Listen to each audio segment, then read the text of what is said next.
All right, well, despite a full docket and mounting pressure from the White House, there are still 152 of President Trump's nominees waiting for confirmation from the Senate. Now, Democrats have been doing what they can to stonewall Trump's picks, sparking some talk among Republicans of scrapping or shortening the August recess that is set to start on Monday of next week to break the logjam and get Trump's team over the finish line.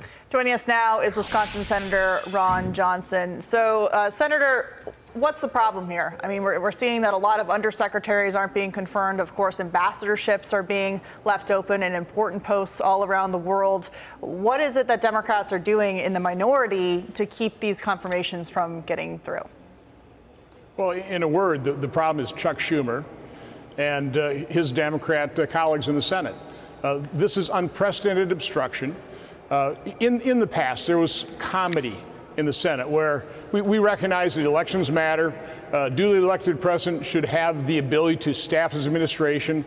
So you go through the confirmation process on the main secretaries, the larger jobs, the more important jobs, not to denigrate the assistant secretaries, deputy secretaries, but those other confirmable positions would be vetted in the committees, brought to the floor of the Senate, oftentimes just passed by unanimous consent or a voice vote.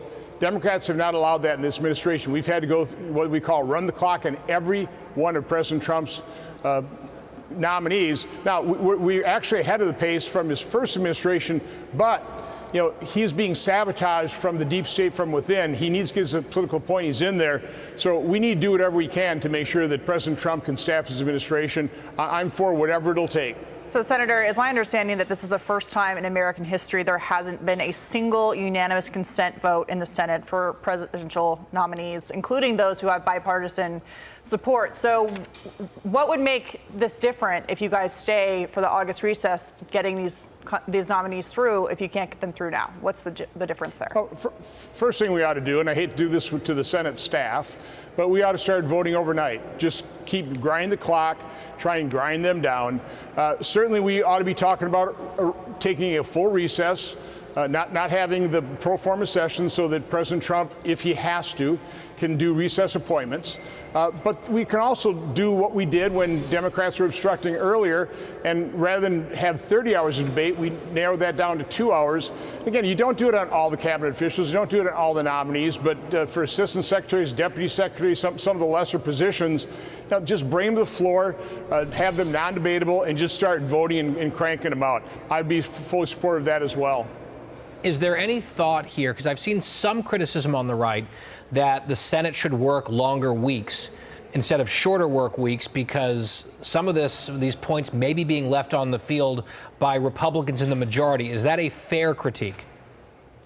Listen, I'm willing to do what's going to take. We also have to have the nominees before us. They have to have all their paperwork. I mean, I think the start of the administration, there's so many things going on that there's some delays on that. But again, it's primarily the obstruction by Chuck Schumer. We just need to break this logjam. So even if you do run the clock, even if they're an extra day, a couple hours each nominee, it just takes time, and it's still going to be slow walking. We can stay all August and still, I don't know the exact number, but it wouldn't run through the entire backlog. We need to get through the entire backlog. I think that's going to take more energetic effort, so let's put it that way. Do you think it would maybe focus the mind of Democrats in the Senate if you guys were to come out and say, guess what? You've been doing this. It's unprecedented. So goodbye to your August recess. We don't like it, but you're going to hate it, too. Might all of a sudden Chuck Schumer see the light and hear from some of his members and say, maybe we can come to some sort of accommodation? Well, that's where we would hope. But again, we have to be here. Republicans, Democrats don't have to be. They're going to vote no anyway, so they pretty much all of them can take off. So I'm not sure that pressure is going to work. What the Democrats don't have is pressure from the legacy corporate media. If the tables were turned and this was a Democrat president and Republicans obstructing, it's all you would hear. Every news show would start with the Republican obstruction of staffing of a Democrat administration. Democrats don't have to worry about that. They can obstruct with impunity, unfortunately. So, Senator, there's 152 nominees waiting for a vote. Would you be able to get through all of them if you were to skip the August recess? If we just run the clock, no.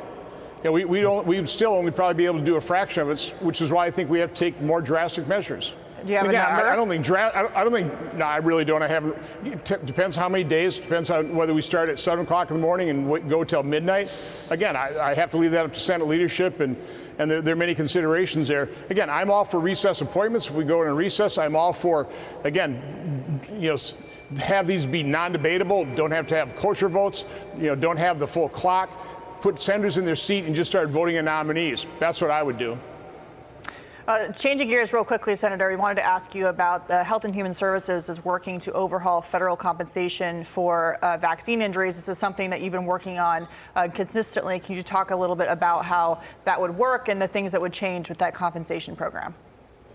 Sure. Well, first of all, vaccine injuries are real. COVID injection injuries are real.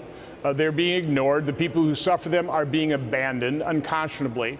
The compensation fund is horribly broken.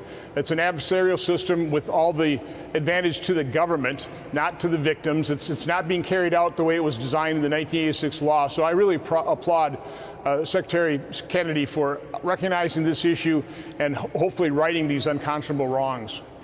All right, Senator Ron Johnson, thank you for your time this evening.